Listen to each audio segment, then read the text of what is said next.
le premier cours depuis le début du printemps, donc j'ai sorti le rose et je l'ai accordé à Lolo, juste ici. Ouais, team rose, troisième juste là. Dès que je parle du champ, peut-être non. Bon, du coup, il y a Sophia qui reste dans le thème sombre, dark Sophia Insec. On est quand même heureux parce que c'est le printemps.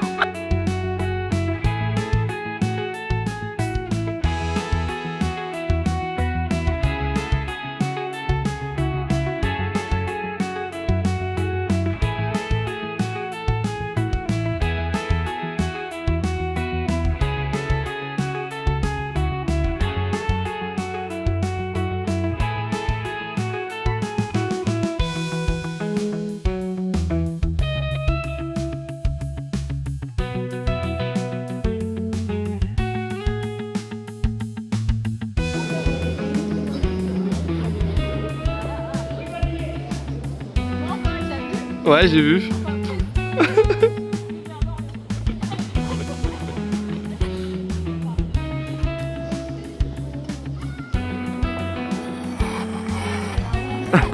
Presque.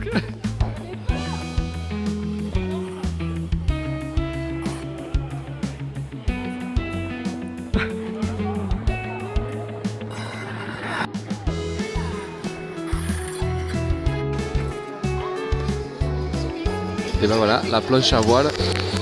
Elle voile la planche. Oh, le public il en veut encore. Hein. Le public il en veut encore.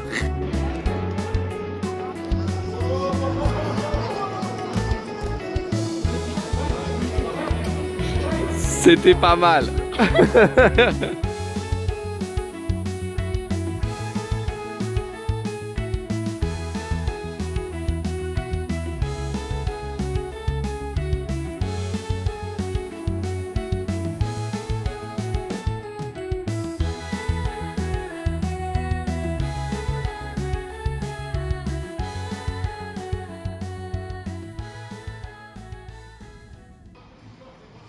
Le plus beau coureur de la ville.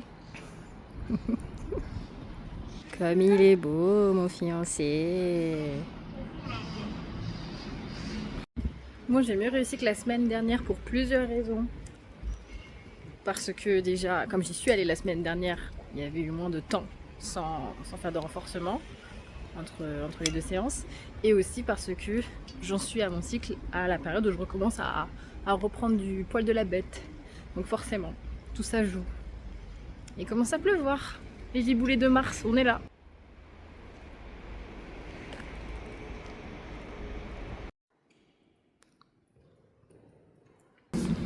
Est-ce que cette fête de l'Annonciation, une fête mariale ou c'est une fête christique? C'est une fête christique d'abord. Tout est centré sur Jésus dans cette fête. Alors bien sûr, c'est les deux. L'Annonciation, c'est vraiment une fête particulière puisque on fait mémoire de l'annonce de la venue du Sauveur. C'est quand même pas rien que l'Église s'attache à fêter une annonce. Parce que cette annonce, elle est, quand Dieu parle, on dit qu'elle est performative. Vous savez qu'on dit que Dieu a un langage performatif. Il fait ce qu'il dit. Et le fait de le dire, c'est déjà à l'œuvre en Marie. On est 9 mois avant. C'est quand même très bizarre dans cette messe, alors qu'on va fêter Pâques. On est en train de nous dire on est à 9 mois de Noël. C'est très bon. Alors qu'on va fêter la mort, la résurrection, le triomphe pascal de Christ. Vous voyez, je nous souhaite à chacun à travers cette fête, de goûter à l'interpénétration, à toute la cohérence, à l'unité de l'action de Dieu en nos vies. Tout est lié, les relations, la nature, mais aussi les dates. Et donc, faire mémoire de cette annonce, c'est déjà se préparer à fêter Noël, alors qu'on est en train de se préparer à entrer dans la fête de Pâques par le passage de la croix, du jeudi saint. Voilà, tout est lié en nous, y compris nos blessures, mais y compris nos résurrections, la gloire que Dieu a mis en nous vient peu à peu Vous savez, Jésus qui fait de l'amour pour être les yeux, on a entendu ça récemment. Ben, Seigneur, il se mêle à nous, à tout ce que nous sommes, et il en fait une unité qui nous libère, qui est son salut. Donc laissons-nous visiter par cette unité de Dieu qui est comme fêtée, manifestée dans cette fête de ce soir. Jésus est un modèle pour nous parce que toute sa vie, toute sa mission va être conduite par l'Esprit Saint, et donc c'est aussi notre cas.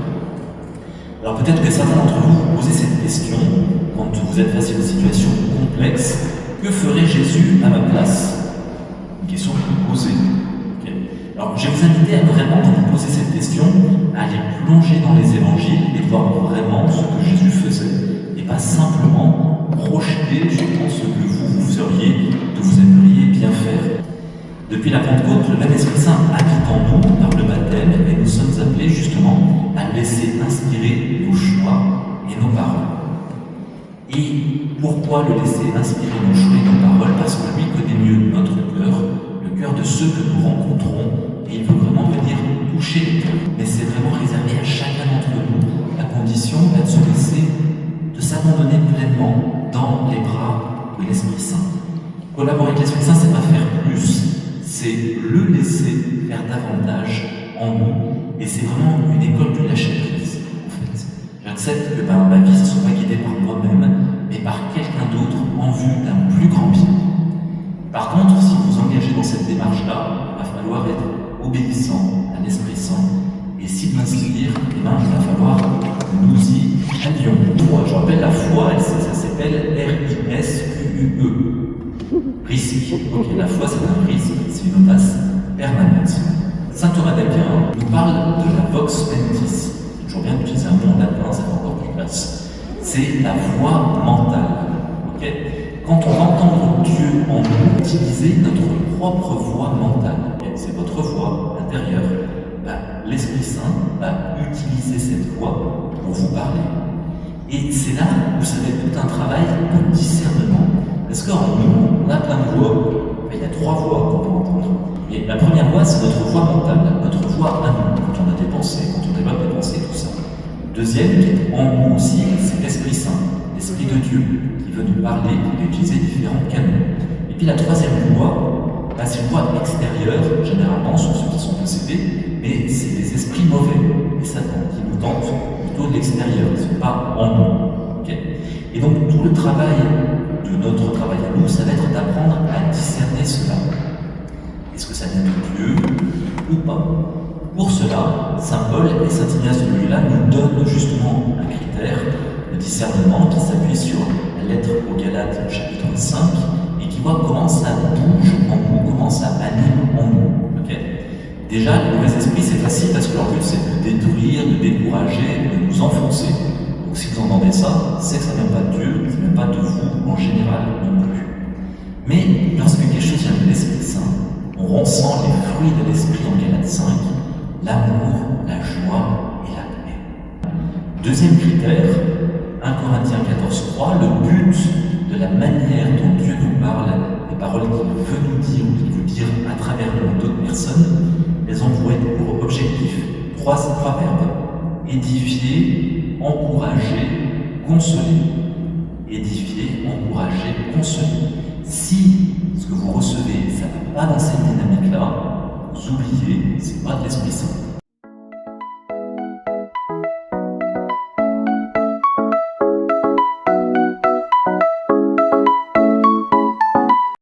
Les larmes des enfants, les larmes des parents, les larmes des époux,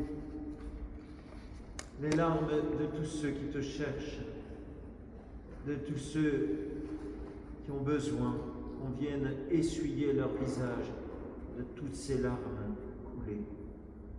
Nous t'adorons, ô Christ, et nous te bénissons parce que tu as racheté le monde par ta sainte croix. Nous nous approchons de la fête de Pâques et nous sentons la tension dans les textes qui nous sont rapportés. Et en fait, nous voyons poindre toute la dimension cosmique, universelle de ce qui se passe de la Genèse jusqu'à ce jour. Ils cherchent à tuer Jésus parce que Jésus se dit Dieu, puisque dire « je suis », c'est le nom de Dieu. Dans la Bible est posée la question à Dieu « mais qui es-tu » ? Je suis celui qui suis, au sens du verbe être. Je suis le étant, le vivant, celui qui a de l'être.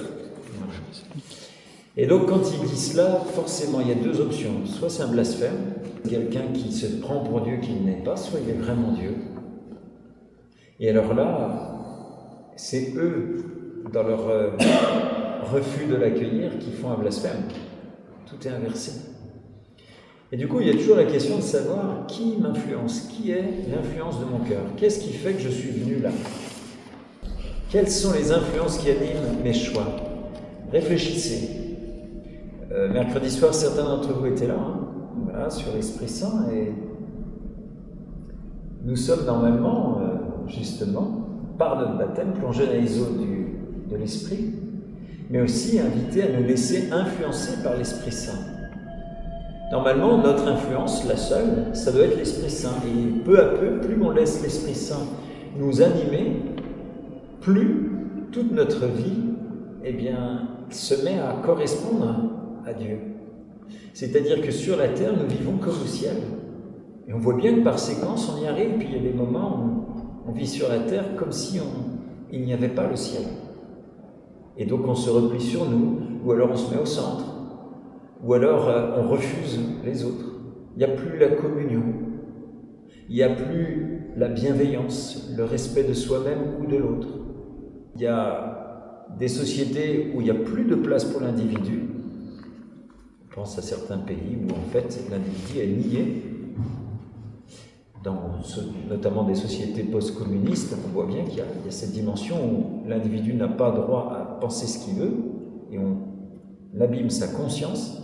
Et puis il y a l'extrême inverse, qui est plutôt chez nous, ou alors c'est l'ultra-individualisme, où c'est ce que je veux, comme je veux, quand je veux, y compris ma mort, je décide quand je veux, comme je veux, et en gros les autres n'ont rien à en dire. Et en fait, Jésus, c'est celui qui nous apprend une autre façon d'être, qui est d'être relié, mais tout en étant unique chacun et en respectant l'unicité de chacun. Si lui est allé si loin dans l'amour, forcément il m'aime. Si lui est allé si loin dans l'amour des pécheurs, forcément il m'aime. Moi, le pécheur, la pécheresse. Rien n'est plus grand que cet amour qu'il a donné. Tout est éclaté. Et cet amour, on l'entend, il vient depuis toujours, pour toujours. C'est-à-dire que Dieu est hors du temps. Et quand Jésus vient parmi nous, Dieu parmi nous, il vient pour nous accompagner, pour nous prendre dans cette dynamique jusqu'en Dieu, jusqu'hors du temps et de l'espace, jusqu'en sa communion profonde. Et chaque Eucharistie, c'est comme une expérience d'éternité.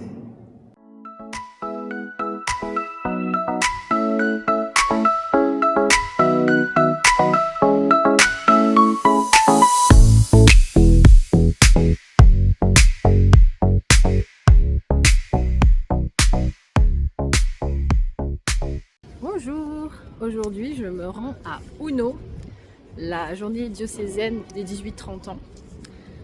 Donc je me rends à la cathédrale Saint-Jean qui est là-bas. J'essaie de garder de la place dans ma pellicule parce qu'il y a des chances qu'il y ait beaucoup de choses intéressantes à filmer aujourd'hui. Donc je vais essayer de vous en montrer un maximum.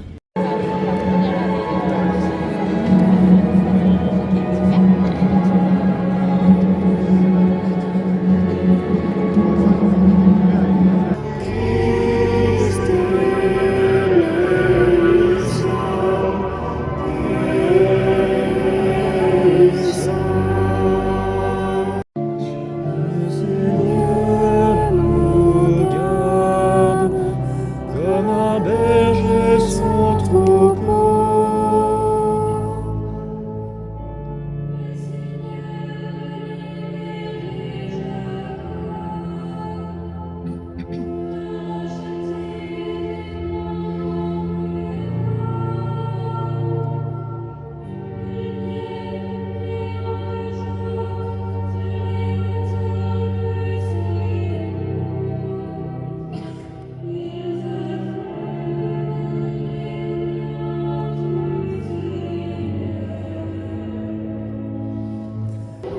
l'évangile nous dit que certains ont cru et d'autres pas. Alors, on peut s'interroger aussi, mais quand on connaît ces signes de Jésus qui sont puissants, comment se fait-il que malgré les signes, il n'est pas tout sur eux? Pourquoi certains se sont durcis, se sont fermés dans leur cœur? Il faut bien comprendre qu'un signe était pour susciter la foi, pas pour l'imposer. On ne peut pas imposer la foi.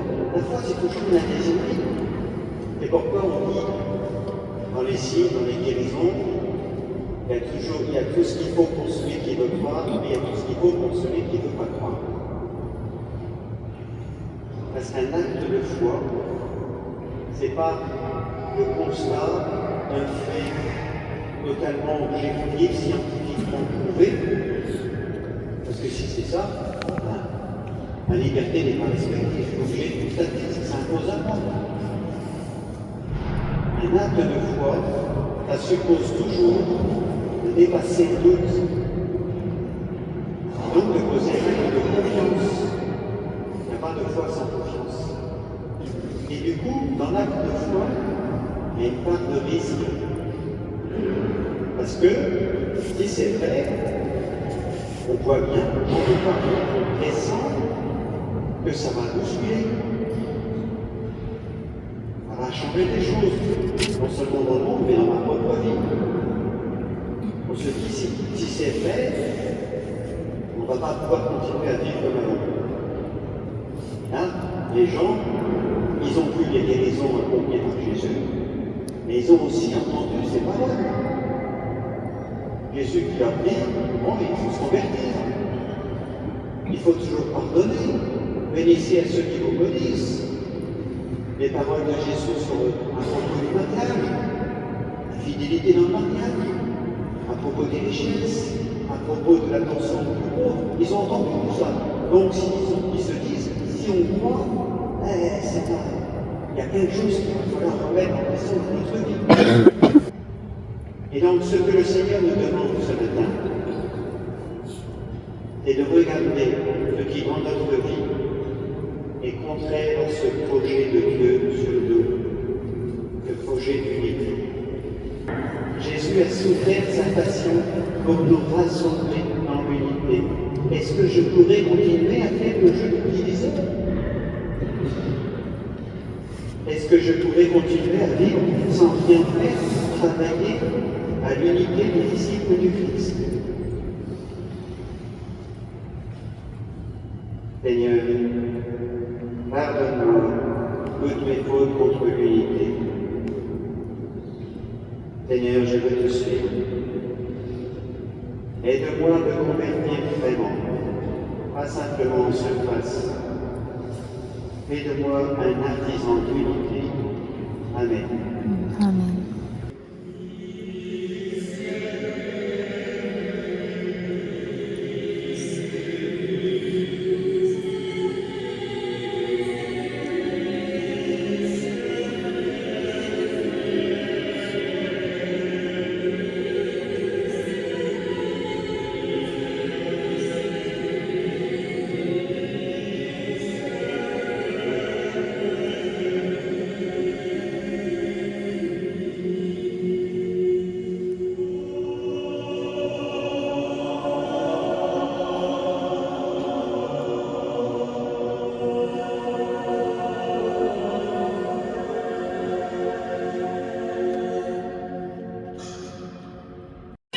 Donc là, on vient de sortir de la messe. On est parti pour un jeu dans tout Lyon sur les traces des Saints lyonnais. Donc là, il y a ma team juste ici. On va aller sur YouTube, on va sur YouTube. Ouais. Notre guide juste là. Allez Lucas, on te suit. On compte sur toi. Donc là, j'étais en train de lire les règles pour être sûre. Et ce qui a motivé la plupart de l'équipe, c'est le lot. Avec plusieurs tablettes de chocolat par personne, surtout Loeva, qui est motivée par le chocolat.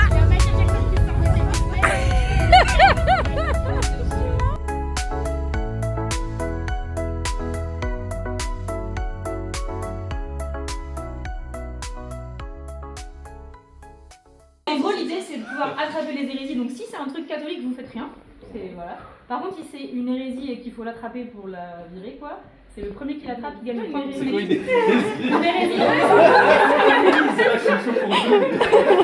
Une hérésie, c'est une formulation de foi qui n'est pas dans le dogme de l'Église catholique. Okay. L'Ancien et le Nouveau Testament parlent du même Dieu. Est-ce que tu fais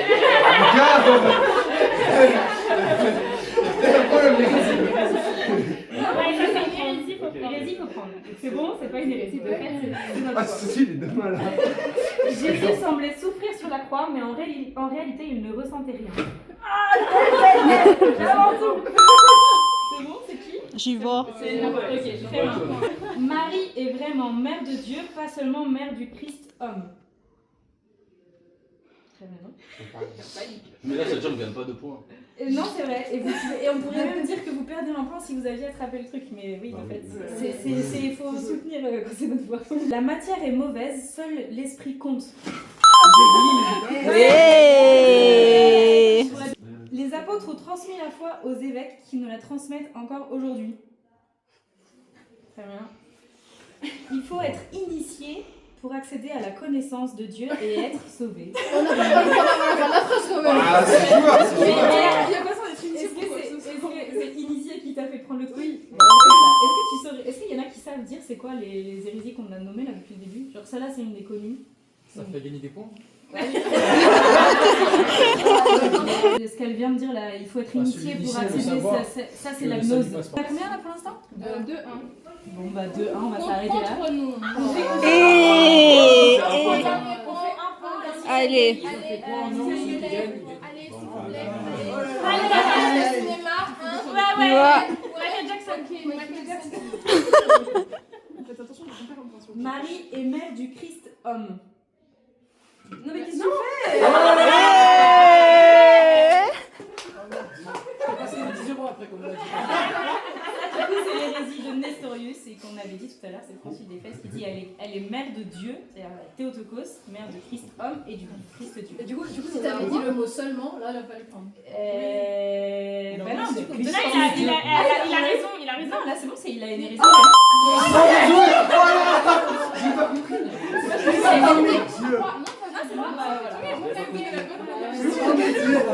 Bon bah aussi. Allez, on a perdu. C'est grave, ok. On a perdu. C'est ok. C'est grave, ok. Je déteste perdre. Seigneur, aide-moi. Seigneur.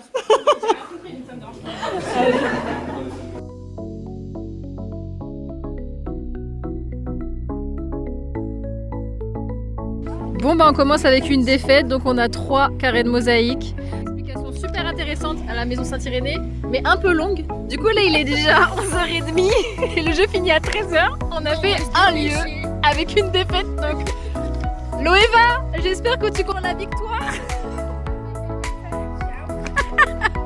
Vraiment on a perdu son téléphone. Et au moins on a appris des choses.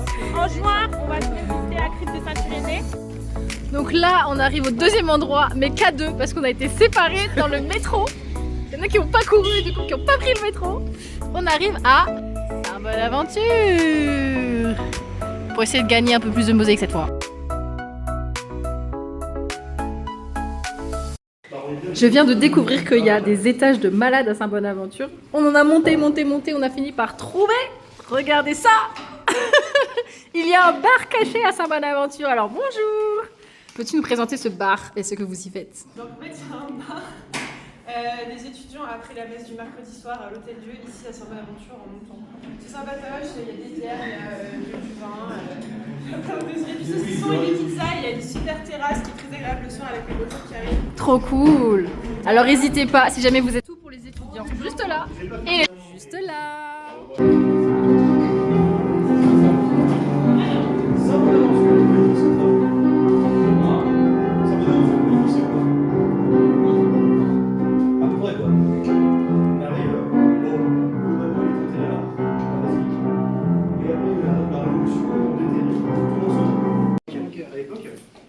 Mais après, il y a eu la révolution et ils l'ont déterré, ils l'ont foutu dans la Saône. Qui est un peu ennuyant. Sors son crâne. Il était resté dans un placard. Il l'a retrouvé avant-hier. Que soit l'histoire. Là, il n'y a rien. On fait des petites interviews. Mais c'était cool. Matinée, très sympathique. Mais... Et toi, tu restes jusqu'à la fin? Ça dépend. Alors, victoire?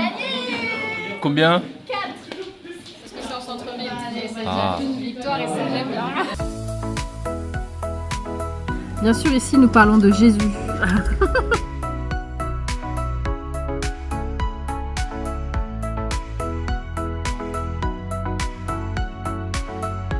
On a fini le jeu, on a encore gagné des points et il peut nous arriver des trucs incroyables pendant ce jeu, du genre prendre le métro avec un frère. C'est génial.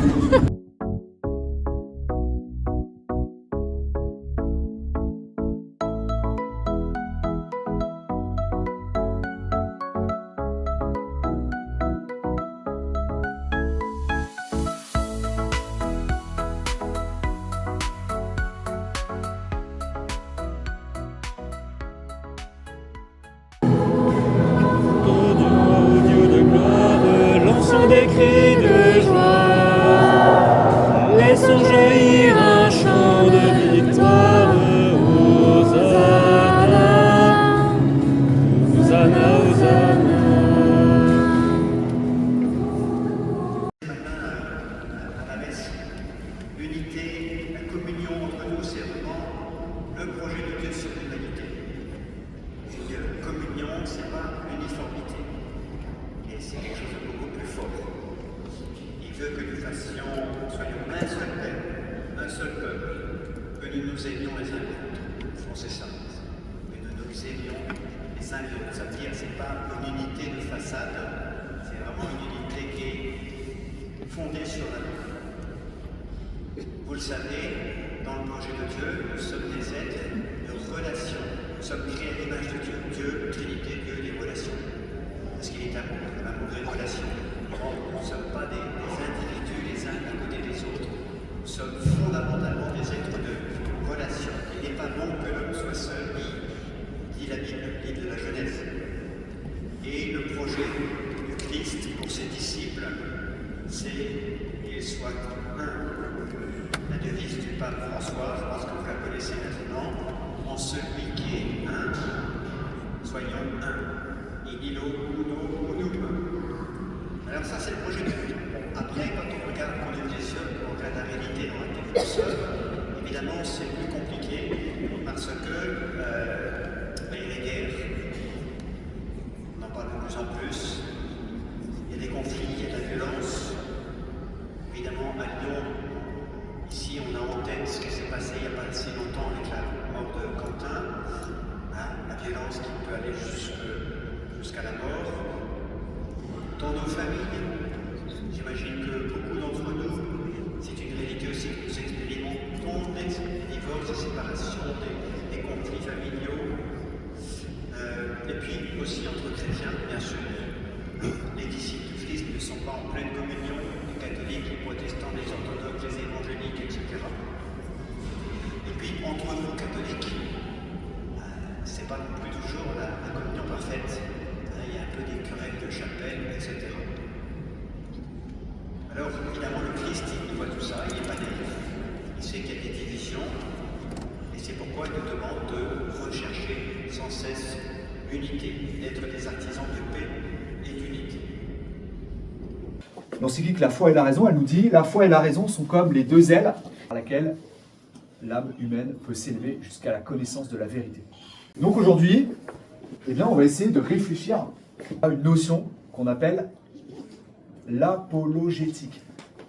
L'apologétique, qu'est-ce que c'est? Eh bien, c'est l'art de défendre sa foi contre les arguments adverses, notamment les arguments qui disent que notre foi est irrationnelle. Donc c'est défendre l'idée que notre foi, elle est raisonnable. Et Saint Pierre, il leur dit la chose suivante. Soyez toujours prêts à rendre compte de l'espérance qui est en vous. En fait, ça c'est la traduction française. En grec, il faut entendre. Soyez toujours prêts à présenter une apologie, présenter une défense à ceux qui vous demandent des comptes. Donc la mission des chrétiens, c'est de savoir, quand on les interroge, rendre raison de leur foi.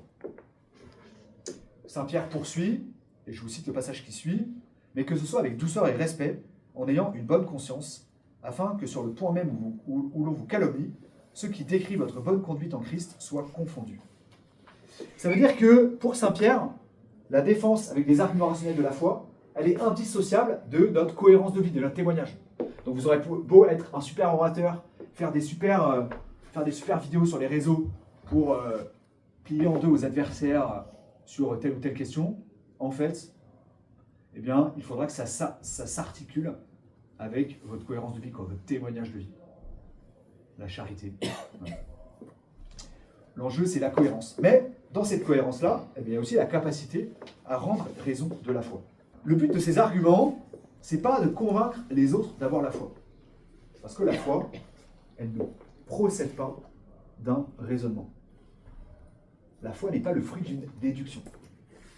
En revanche, elle vise à convaincre les autres que nous avons de bonnes raisons d'avoir la foi, que notre foi n'est pas absurde.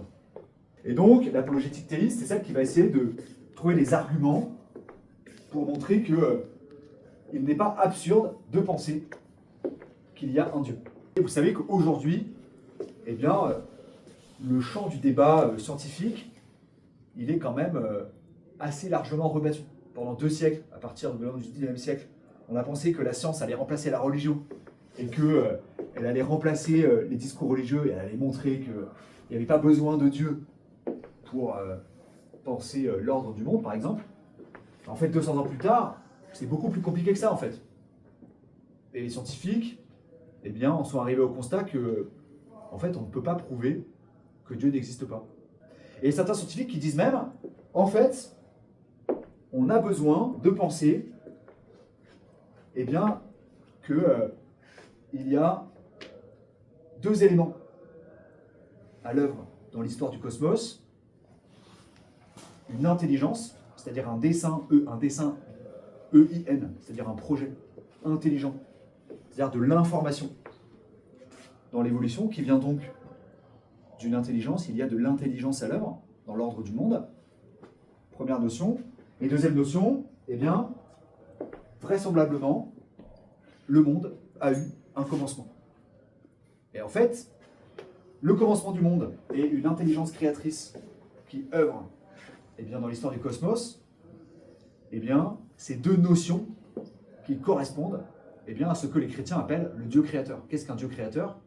Eh bien, le Dieu créateur, c'est une intelligence à l'œuvre dans l'histoire du cosmos, c'est-à-dire qu'il y a un projet et qu'il le déploie.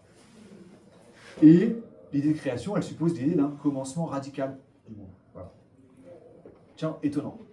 En tout cas, dans ce domaine-là, eh bien, il y a des arguments pour penser eh bien, qu'effectivement, croire en Dieu n'est pas absurde. Pas croire en Dieu, mais croire qu'il y a un Dieu, qu'il y a un Dieu créateur.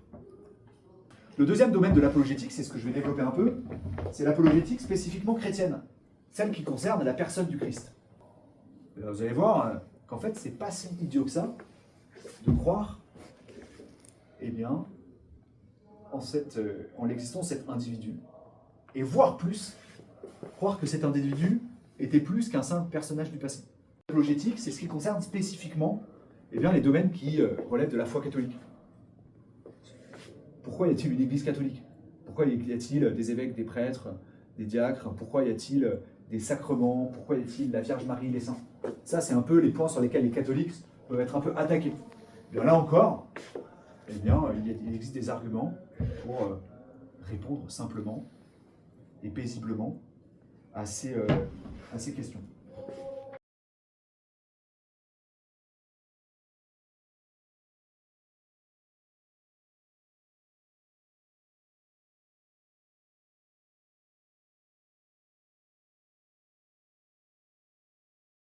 De la première question qu'il s'agit d'être attentif et d'être conscient, c'est que parfois on se laisse conduire plus par la vie elle-même, par les événements, et donc on ne choisit pas notre vie.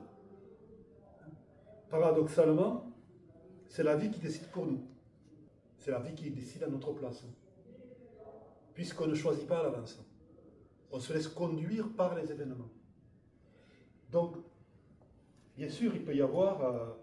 L'enjeu, du coup, ça sera de pouvoir choisir et non pas que la vie choisisse pour nous. Bien sûr, il y a parfois des contraintes.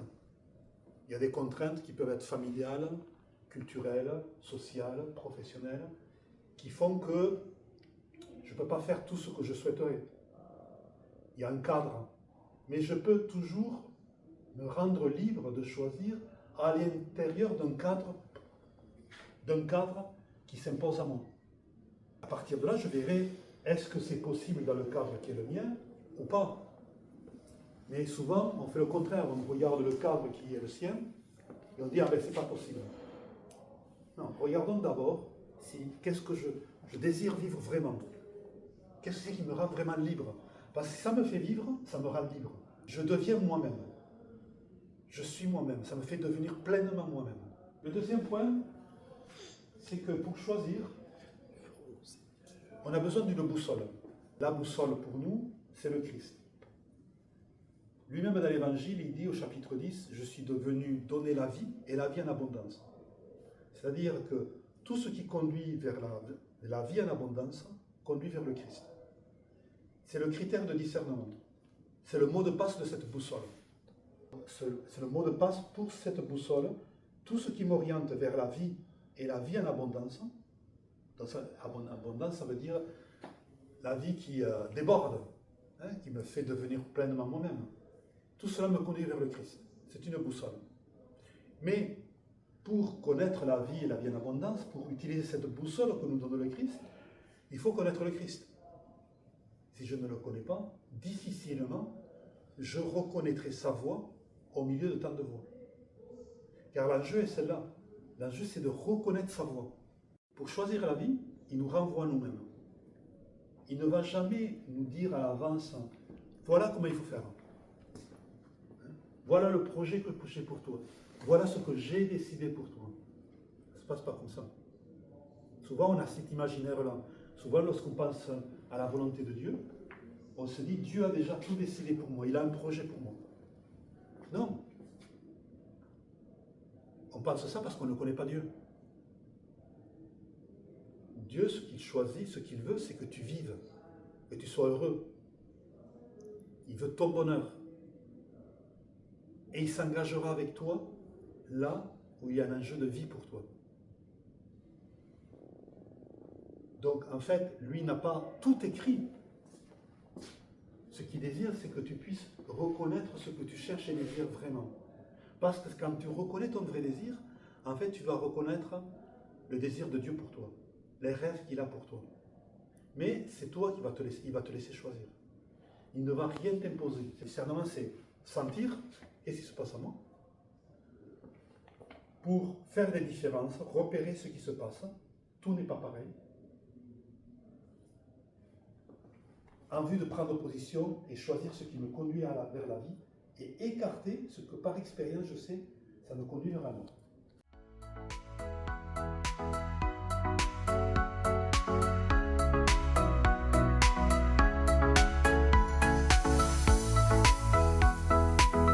Là, grâce à nos super bracelets, on a pu aller récupérer à manger, regardez ça. De l'entrée jusqu'au dessert, en passant par le plat et une cristalline bien sûr. Toujours aux sources, n'est-ce pas? Se régaler et après on va se faire le petit temps de frat. Ou en même temps, on ne sait pas encore.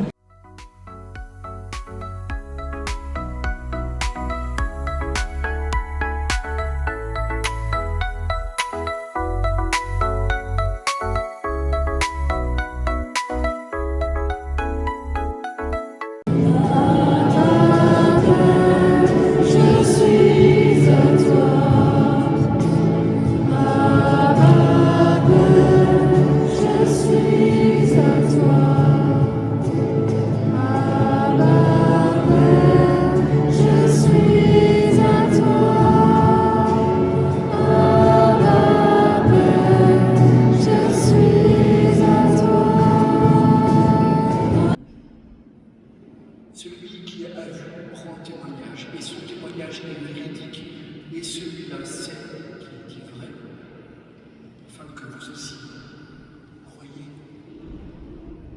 Cela en effet arriva pour que s'accomplisse l'Écriture. Aucun de ces eaux ne sera brisé. Un autre passage de l'Écriture est encore: ils lèveront les yeux vers celui qui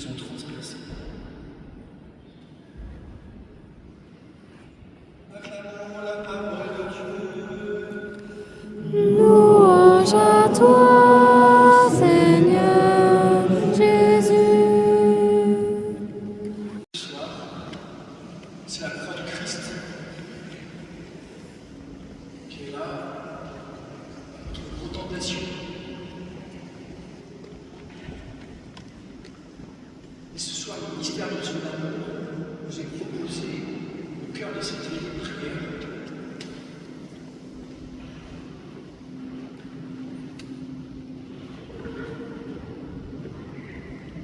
Et c'est sur ce plan de la basilique, accompagné de ce joli chant de louange, que je vais faire le bilan de cette semaine bien chargée.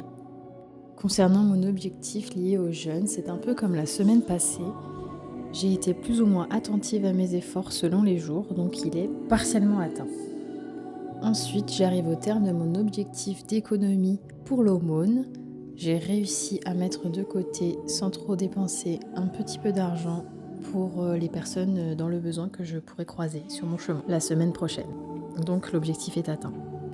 Enfin, concernant mon objectif lié à la prière, j'ai participé à beaucoup d'offices cette semaine. J'ai réussi à me plonger pleinement dans la prière avec le Seigneur, que ce soit en groupe ou seul. Donc l'objectif est largement atteint. C'est tout pour cette longue vidéo. Nous entrons déjà dans la Semaine Sainte à l'heure où je vous la posterai. En attendant, profitez bien de ce dimanche des Rameaux et tenez bon, la dernière ligne droite est proche. Et n'oubliez pas, Dieu est avec vous et c'est encore une belle journée pour aimer vivre, n'est-ce pas ?